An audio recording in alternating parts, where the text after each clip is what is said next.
Welcome to the Home Medic, where we help you keep your money in your wallet and your family out of the hospital. And in the studio today, as always, the beautiful and talented Heidi Hansine. Hey, it's so fun to be with you today.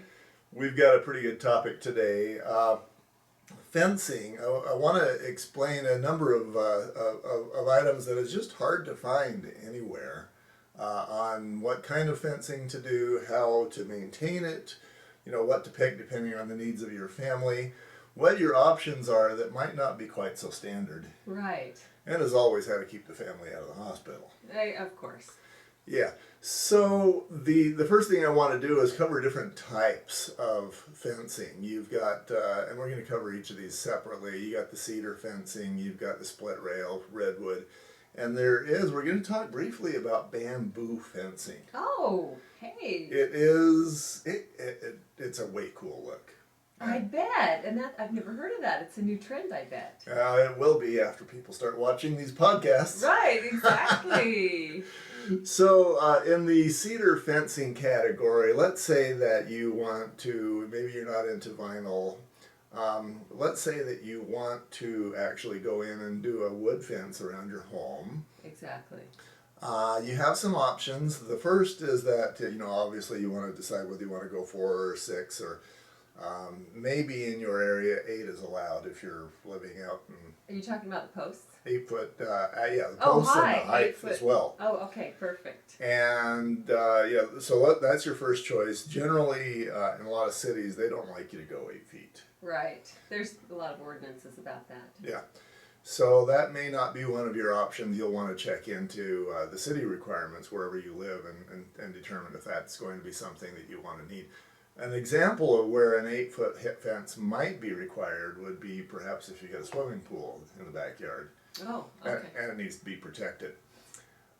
If you're just doing a standard fence for your backyard, usually 6 feet is the max, and 4 is more of a decorative, pretty much. Well, and then sometimes you have the property line, so you can take the 6 feet out to a certain... I'm on a corner lot. Uh-huh. So I know that I can have a 6-foot fence as long as it's behind a certain... Right. Distance from the and perimeter of the property. Often that distance is 10 feet, but it can vary from city to city. Okay. So yeah, then you've got 10 foot of basically wasted backyard. Exactly. But or you have to drop down to a 3 or 4 foot fence. Right. Sometimes it's better to have the wasted backyard. and then you got to figure out how to get the sprinkler system to do what it needs to do in your 10 feet. Exactly. Of wasted backyard.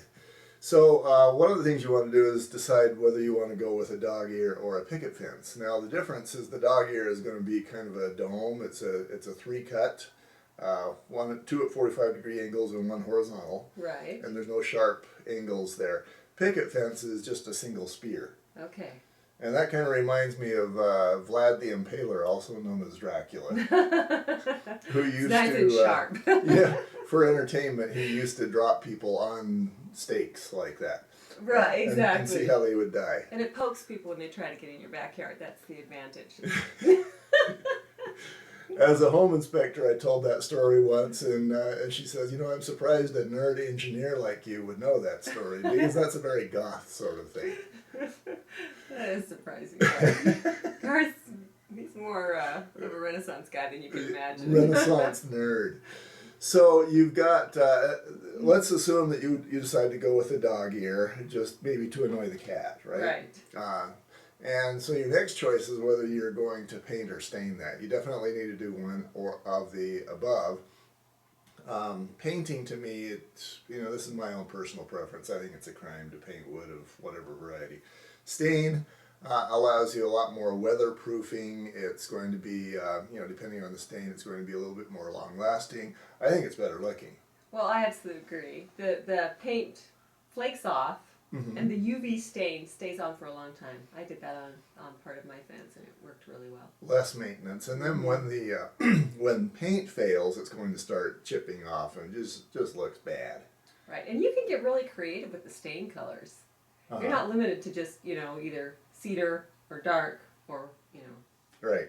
light. There's some fun colors: greenish, grayish, reddish, orangish. Right. Yeah, some good natural colors that there are. don't look like I agree. So if you've got the paint chips, if you're doing the paint, that's not good. You do have more paint colors than stain. Pretty much you have, if you go with paint and let's say that you're maybe the artist that wants to go with a purplish brown with some yellow polka dots in between. You can do that if you got paint. But if you do that, I'm personally going to go to your house and I'm going to, I don't know, do something bad. You can paint a mural on your fence if you want. Yeah. Do that and I'll send you a Christmas card. I want to see it. Send me the photo if you do that. That's what I'm thinking about doing on mine, a bunch of growing flowers, make it look, it's the ugly. I've got more than one fence. Yeah. I mentioned I've got 3 different types of fences. It's not that continuity that I really want. So we'll talk about that later, but. Yeah, so you could actually get a muralist to paint a jungle on your fence. Oh, I'm the muralist. You're the muralist. Yeah, I'm the faux painter muralist. Okay. I go out there and make us build a sunflower. See, I'm thinking when I've got an unlimited budget, I just go out there and I have a jungle painted on my fence. That's right. some monkeys, etc. Stain is fewer coats. Often, if you've got a wood fence, you're going to be doing first a sanding and then a primer, and then you're going to do at least 1 coat, probably 2 of paint. Where if you're doing staining, it's going to be considerably easier than that. Right. And then of course the stains fade faster, but it's easier to redo. Well, and it's really more forgiving too in the application. Uh-huh. As far as missing, you don't have that spot. Oh, I missed that spot. It looks That's true. Yeah, definitely more forgiving. you're easier definitely to apply. in the outdoor environment, and let's say that little Johnny throws a mud ball at the fence, and you don't necessarily see that. There's just a little bit of mud or dirt left on the fence itself. You try painting over that, and it's going to flake off in no time at all. Yeah. So, 2 votes from us for staining instead of painting. Thumbs up for that. Thumbs stain. UV stain. You've got a couple of different types of stains. You've got the oil-based stain, and this applies to the paints as well. Right. You got the oil base, you got the latex. You actually have a semi-transparent, and that I think is, again, for aesthetics. The more transparent you go, the better off you are. It's nice if you've got a wood fence to actually see the wood. Right. Right. And Semi-transparent is attractive too, though. I have seen right, that. right. And then you got the solid stain, which is still a stain, but you can't see the wood behind there. Yeah, that's. And so that to me is more of a paint, but Kills all the fun, really. yeah, if there is any fun. And so yeah, those are your options as far as the staining is concerned. You can stain over painted wood. And Oh, now that's interesting. yeah, the research that I have done says that you can do that. Obviously, you're going to be a lot more limited in what you can see, but at least you can get a stain color. And the stain level, the second level out is going to adhere to the paint that's in behind. So that's almost like putting a glaze on that's like refinishing your kitchen cabinets and doing the paint layer and then the glaze layer. So that does make sense. Yeah.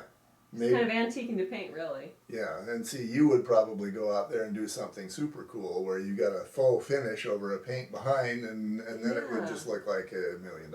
I might do that. If I went out there and did that, I'm sure it would look much less attractive. At first, I was envisioning an older painted fence with the flaking paint coming off and then putting stain over it.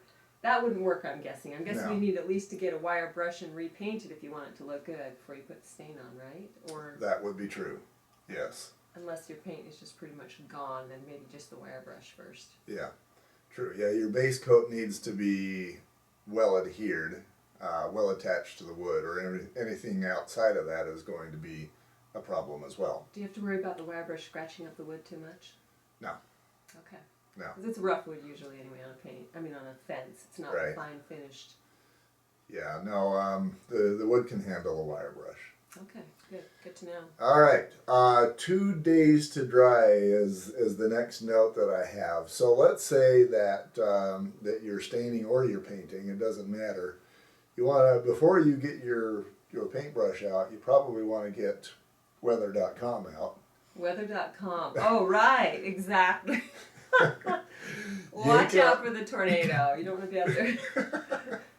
Or the windstorm. Because, yeah, you want to make sure that you've got 2 days for the paint or the stain to dry, or it's going to suffer. Exactly. And what about the heat? Can it 90-degree day can cause a problem too with paint, can't it? Or is that just helpful to get it to dry? If you use an exterior grade paint, you're okay. Okay.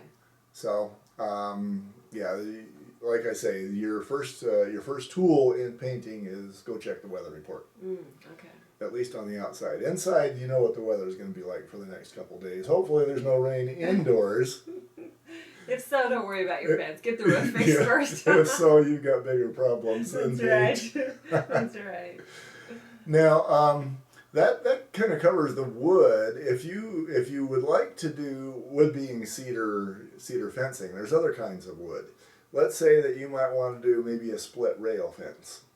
Now, what is a split rail? So basically, what the split rail is they use it outdoor, in maybe farm areas where you've got a couple of posts and then basically just a couple of rails in between. It's not a privacy fence. It's not going to keep anybody or anything in or out of the property. It's just two logs, if you will, that go between posts. With then cross pieces of Right. wood? And it's mostly used for keeping cattle in. Okay, it's kind of the ranch effect, isn't it? Exactly. And you could do that in a city environment. I mean, it would be different. It would kind of put your own statement on, and it does kind of say, this is my property, which is one of the primary reasons for having a fence. Right. Just kind of declaring the boundaries. Yeah. Where you know you're entering into private territory. By the way, I should mention that back in college, as the engineer that I already was, Yeah. I did some surveying, and I can't begin to tell you how many jobs we got where neighbors were arguing about, well, your fence is on my property and I don't like the fence, so I'm going to make you move it, and blah, blah, blah. What I learned is to, if you're building a fence, whether or not you like the neighbor, and even whether or not the neighbor agrees, that neighbor might move out and another one moves in, put the fence on your property. Yes, now that happened with us actually. A neighbor had done a fence and put it a foot into our property when we moved in there. And we were friends. It didn't turn into any challenger, but it could have. But he was very upfront and honest. He said, just to let you know, in case you ever have your property surveyed, I accidentally put my fence a foot over onto your property. So, we kind of just let it go, and it wasn't that big of a deal to us. We had a decent-sized yard, and that foot didn't really compromise us. But you need to be careful when you're putting your fence up. You might even want to get it surveyed so that you're not in a situation where the other neighbor is suing you down the road and you pay for an expensive fence that you have to tear down. Yeah, tear down and replace. Yeah. In my case, I was more than happy. I actually moved my fence line over a full foot. And maybe that was extreme, but I figured, hey, it's all good. I still own the land, and he's got to mow a 1 foot section of my yard. Hey, there's a strategy. What was I thinking? I should have moved that fence over 10 feet. Exactly.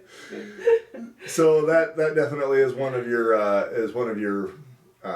aha moments, if there is such a thing in this segment of just make sure that you're not causing a problem down the road with the neighbors. Right. So you're going to be defining an area with a split rail fence. Like I say, a split rail adds a look and feel. It definitely doesn't add privacy. Right. So that is another one of the options. Of course, you've got redwood fencing as well. My problem with redwood, I go back to when my daughter was, 3-ish. She's probably 30 now. Uh-huh. And she was running barefoot in a forest, sort of a campground picnic area. Right. And she managed to pick up a sliver in her foot that was huge. I mean, it was probably, it was almost an inch long. Ooh. And of course it hurt her, and it definitely made things difficult. Here we are out in the middle of nowhere. She's got this massive sliver. What are you going to do? Right, exactly. You didn't have your first aid kit. Yeah, I don't even remember what we did if we tried to dig on it or if we just took her back out of the mountains. But she was, of course, the one that everything bad happened to. So you got the sliver, yeah. So now, as the home inspector, it's very much on my radar that I notice splintered wood. And it does happen. Redwood used to be my very favorite, but we've got some other options now. But yeah, so if you've got redwood, be it decks or fencing or whatever, you're going to want to make sure that it's in good enough condition so that you're not going to be a sliver factory. Good point. The redwood also has some other issues. Speaking again from a personal standpoint, I actually jumped on a nail once. A piece of wood with a nail in had fallen over, and I was jumping, and I actually landed on it. And it was one of those big old 16-penny orange nails, and it was very unpleasant to jump on that thing. And you must have gotten your tetanus shot because you're still here. I am alive. I did not die. But I did spend some very unpleasant time at the doctor's office feeling while he was pulling pieces of my shoe and my sock out of my foot. That's exactly what happens. The nail itself is not the only danger. It actually does push the fibers. Yeah, and I can't begin to tell you how painful that was. I bet. And then I spent the next 10 days on the couch with my foot up, suffering and making my wife and my family suffer because I, of course, am the guy who has to suffer not in private, but in public. Oh, I thought you were tough. Last time you had that big injury, I was impressed. I'm the wimpiest guy in history. So you've got the redwood that you've got the nails, you got the slivers. You want to be paying attention to all of those. Me personally, I don't like nails in wood of any variety. If you're going to attach something, I know a lot of people like nails because the diameter of the nail is bigger than the metal diameter of the screw. Mm-hmm. But still, from a structural standpoint, you're good. And nails pull out, and then they position themselves to be stepped on or jumped on, as the case may be. So, as you're doing your redwood fencing or your deck or whatever it may be, the home medic prefers screws. Well, I think people like nails because they can do a nail gun nowadays. It's true. It's just fast and do do do do. Yeah. How does that go again? Do do do do. She's good. I don't know. It's probably more like. No, that wasn't quite it. We'll practice on that later. We'll get you next time. So screws, screws are better just because, and especially if you got a screw that's long enough to stay there, because it's going to hold those the fence together, and you're not going to have things tearing off and pulling apart. Quite often, again, as the home inspector, I will see where you'll have maybe the slats that are pulling out from the top. And little kids are playing there, and it's just begging for trouble. And even if they don't step on it, they could tear their whatever on it. I can relate to that. That's one of my fence challenges is the wooden fence that got blown down, like a 10-foot section of it, and we had to prop it back up with kind of one of those really heavy-duty metal bars, the kind that are green and silver mixed, and you get those little ties and that's a beautiful aesthetic picture that comes to my mind. That's right. Isn't that impressive? We're gonna have to resurrect my mansion image in a few minutes. Even if your mansion is just a 2,000 square foot home in the middle of suburbia. Right. That's right. Decent looking house I have, but the fence was detraction for a while. So you've got be aware of the loose nails. I mean, your little thing is the slivers. The big thing is those nails. Those will definitely send your family to the hospital. Well, and with wood, I know you're going to talk about this, but maybe you want to mention in this podcast too, or this video cast. Yeah. The cement, you have to make sure that the wood is not in contact with the soil too. That's an issue. You've got to make sure you've got concrete coming up high enough so that you don't get the deterioration, the rotting of the wood. Yeah, the concrete is awesome. That's called a mow strip, and it prevents you from having to do the weed whacking. Well, and then you've got the termite issue too that you talked about. Yeah, and if you've got wood to soil contact, unless that wood has been treated, which redwood has. Oh, okay. So you don't have to worry then. Then yeah, with cedar fencing you might. With the redwood you're okay. So you don't have to worry about the cement, or would you still recommend It cement? will still rot. And it will hold the posts up a lot much better with cement Yeah. around them, correct? Yes, definitely. Yeah, the concrete on your posts, and we will be hitting that actually in another one of the segments. You know what to make that post setting look like. Okay.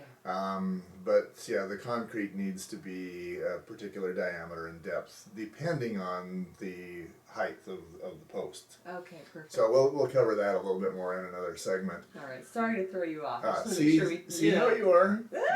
She Throw throws him me I off. throw it curveballs. I still think you're more of a slider myself. Okay, slide. I never was good at sliding. I was always good at running, good at. Yeah, she's a slider. Heartwood. Now there's a number of different grades of redwood fencing. The best stuff is the heartwood, which basically means that it's coming from the heart of the tree. Oh. The lesser grades are going to come further out from the center of the tree, and then you're going to start getting knots and discolorations, that sort of thing. Actually, for flooring, I like the lesser grades because they have more coloration. Interesting. And I think okay.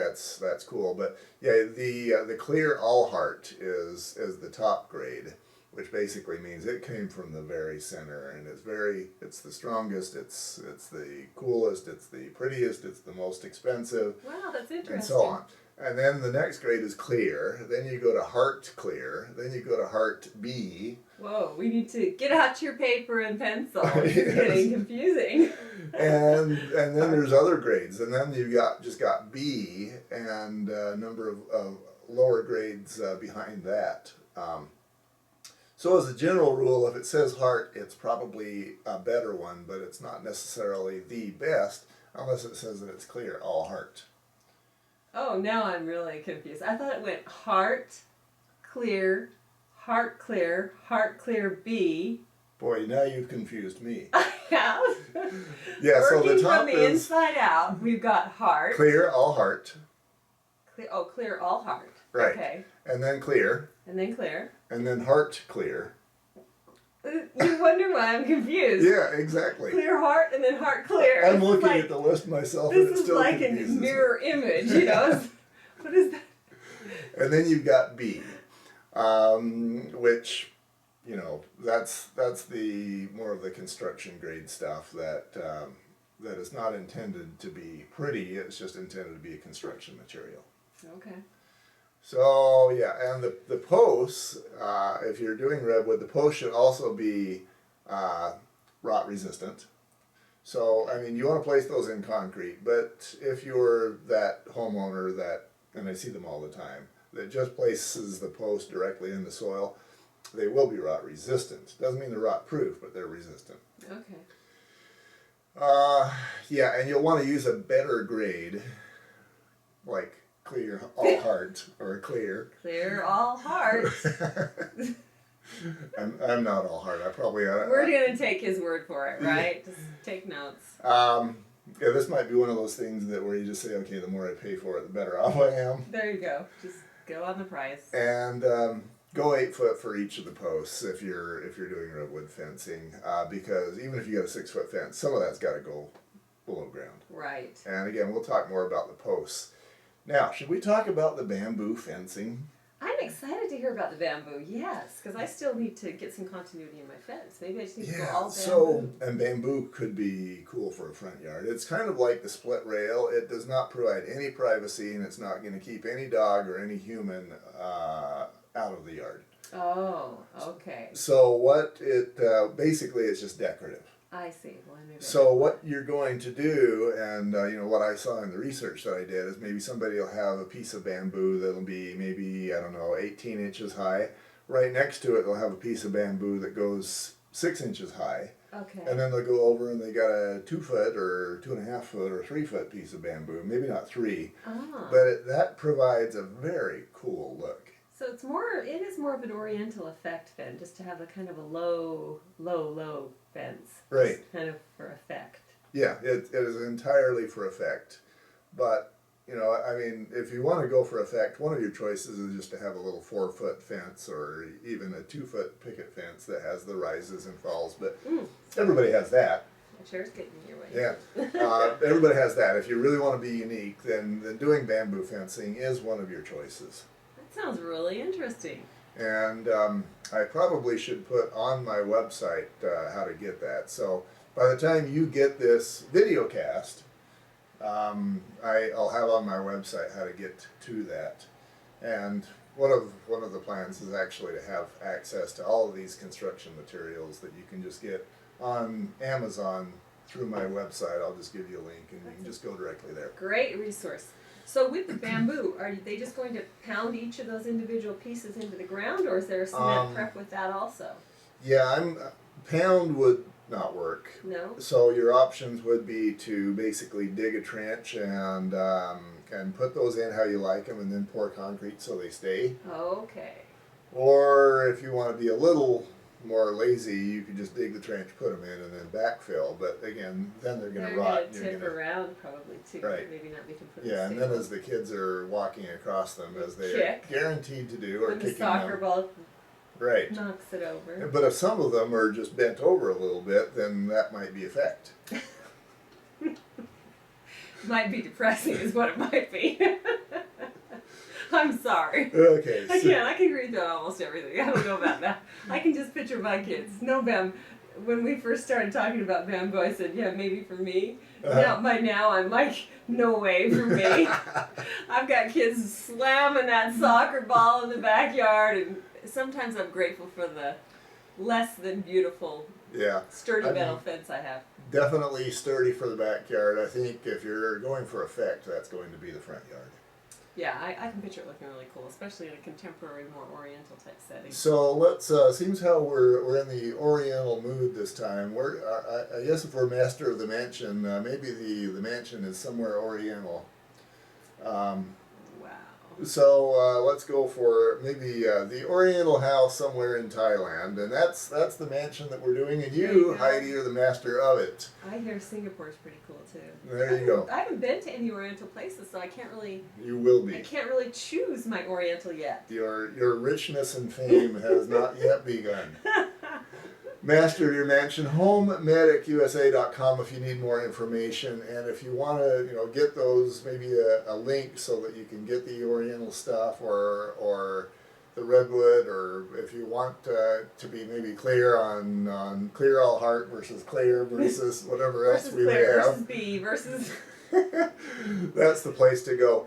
And if you need a pro, if you need a home inspector, if you need a realtor, I know people who don't suck. So give me a call, and I'll probably answer. I'm sure glad you know people that don't suck, because I wouldn't want to suck. I know plenty of people that do suck too, and I'm not going to refer you to them. And finally, and as always, be yourself, because everybody else, they're already taken. Good to be with you.